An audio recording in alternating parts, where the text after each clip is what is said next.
శ్రీమాత్రే నమ. జయ గురు దత్తాత్రేయ నమ.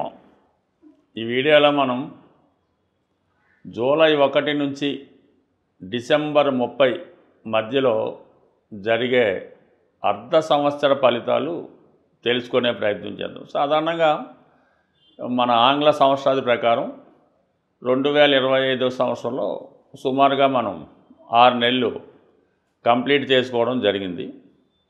సరే, ఈ మొదటి 6 నెలల్లో కొద్దిమందికి బాగున్నప్పటికీ మరికొద్దిమందికి ఇబ్బందులు, అంటే ముఖ్యంగా ఈ 6 నెలల్లో మొదటి 6 నెలల్లోనే మనకి శని భగవానుడు మారడం జరిగింది.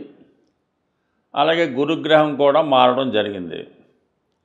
అలాగే రాహు కేతువు కూడా ఈ మొదటి 6 నెలల్లో మారడం వల్ల కొంతమందికి అనుకూలంగాను మరికొంతమందికి ప్రతికూలంగాను రావడం జరిగింది. అయితే ఈ ద్వితీయార్థంలో అంటే సెకండ్ హాఫ్ జూలై నుంచి డిసెంబర్ మధ్యలో మేజర్ గ్రహాలైనటువంటి శని, గురువు, రాహువు, కేతువు పెద్దగా వీటి మీద మార్పులే ఉండే అవకాశం లేదు.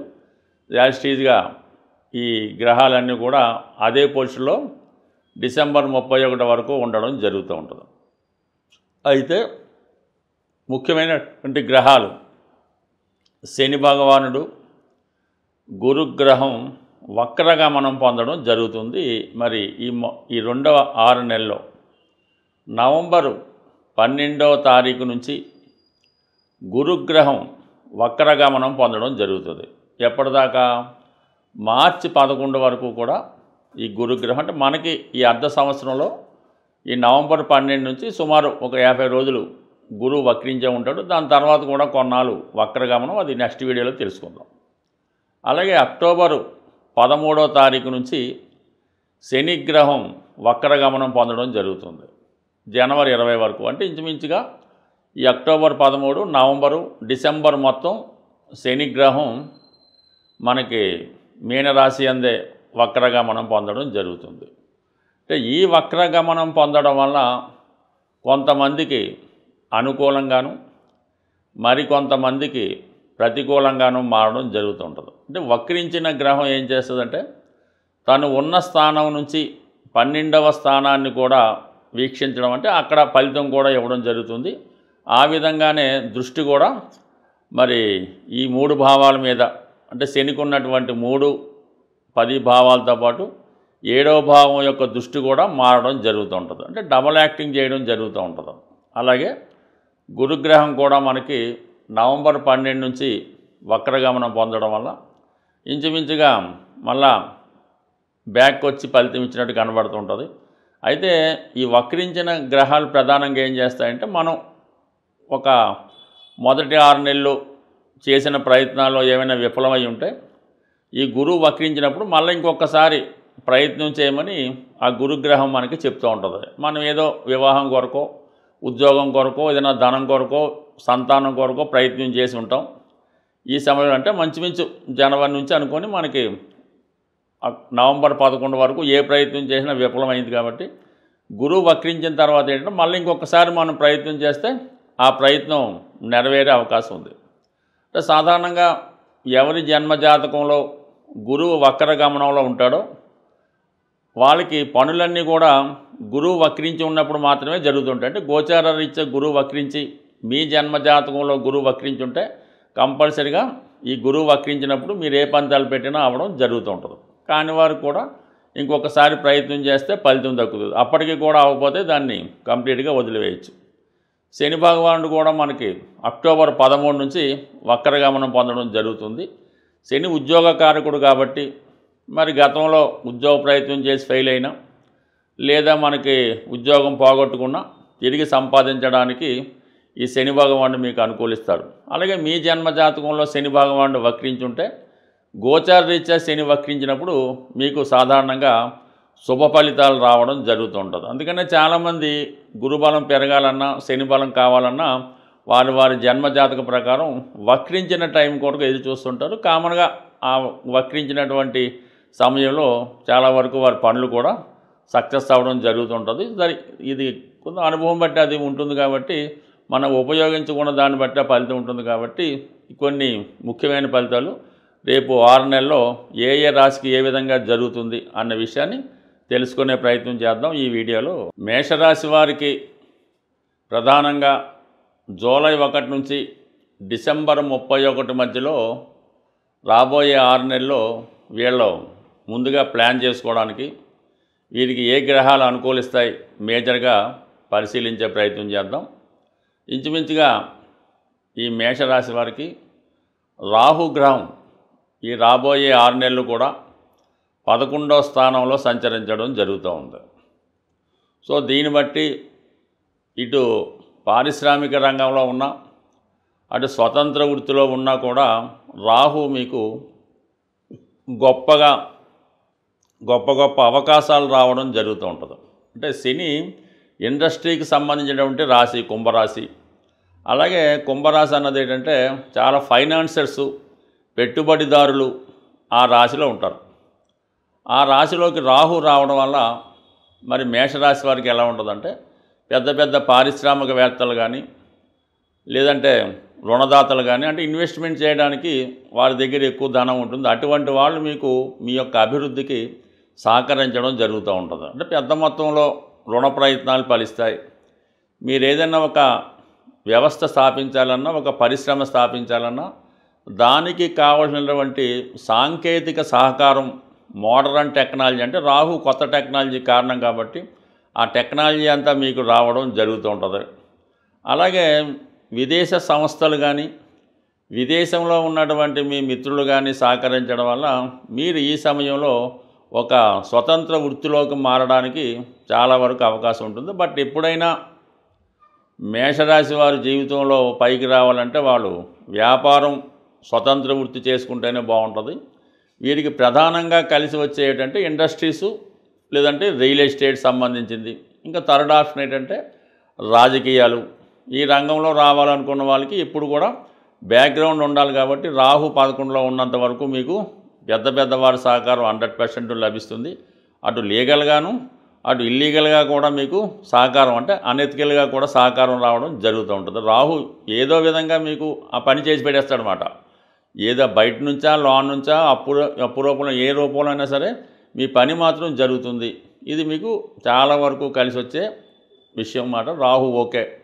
మరి శని 12వ స్థానంలో ఉండడం వల్ల మీరు దాన్ని పాజిటివ్గా ఉపయోగించుకోవాలన్నమాట. అంటే మీరు ఈ సమయంలో ఖర్చు పెరుగుతుంది, పెట్టుబడి పెడతారు, దాంట్లో ఇన్వెస్ట్ చేస్తారు. అందువల్ల ఈ సమయంలో మీరు ఈ మేషరాశి వారికి భూములు కలిసి వస్తాయి కాబట్టి ఏదైనా భూములు కొనాలన్నా గృహం కొనుక్కోవాలన్నా ఇది సరైనటువంటి సమయం మీకు. ఎలాగా మీరు ఈ భూమి స్థిరాస్తి ఆర్థికంగా ఫైనాన్స్ మీద కొనవలసి ఉంటుంది.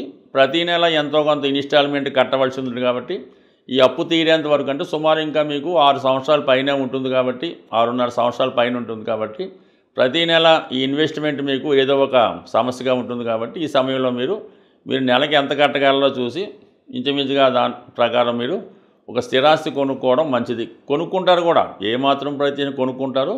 కావలసిన ధనం కూడా 11లో ఉన్నటువంటి రాహు ఇవ్వడం జరుగుతూ ఉంటుంది. అలాగే 12వ స్థానం అన్నది కుటుంబానికి దూరంగా ఉండడానికి కారణం అవుతుంది కాబట్టి విదేశీ విద్యార్థులకు అవకాశం వస్తుంది. సో అలాగే మీరు ఏదైనా ఇన్వెస్ట్ చేయదలుచుకుంటే మాత్రం అది కన్ఫర్మ్గా ఉన్నాయి చేయాలి. వడ్డీ వ్యాపారం చేయడం కానీ షేర్ మార్కెట్లో పెట్టడం కానీ ఎవరికి అప్పు ఇవ్వడం కానీ చేయకుండా నిజాయితీ ఉన్నటువంటి సంస్థల్లో తక్కువ లాభం వచ్చినప్పుడు అందులో పెడితే మంచిది తప్ప ఎవరికన్నా అప్పిస్తే మాత్రం తిరిగి జీవితంలో చూడలేరు. అంటే సుమారు 10 సంవత్సరాల దాకా తిరిగి రాదని అనుకోవాలి. ఈ విధంగా దీన్ని ఉపయోగించుకోవచ్చు. ముఖ్యంగా గురుగ్రహం మీకు తృతీయ స్థానంలో ఉండడం వల్ల మంచి సలహాలు లభిస్తూ ఉంటాయి. మీరు కూడా ఇతరులకు మంచి సలహాలు ఇస్తారు. ఇది ఉపాధ్యాయ రంగం న్యాయవాదులకు కూడా అనుకూలంగా ఉంటుంది. తృతీయంలో ఉన్నటువంటి గురువు భాగ్యాన్ని చూడటం వల్ల ఉన్నత విద్యా అవకాశాలు వస్తాయి. అలాగే పుణ్యక్షేత్రాలు దర్శిద్దామనే మీ ఆలోచన కూడా నెరవేరుతుంది. అలాగే సంతానం యొక్క అభివృద్ధి మీకు చాలా ఆనందాన్ని ఇస్తుంది. లేదంటే సంతానానికి సంతానం కలగడం కూడా జరుగుతూ ఉంటుంది. పంచమ స్థానం అన్నది మీ సంతానం చెప్తే 9వ స్థానం వారి యొక్క సంతానం చెప్తుంది. అంటే ఏదన్నా మీ యొక్క వంశం అభివృద్ధి అవుతుంది.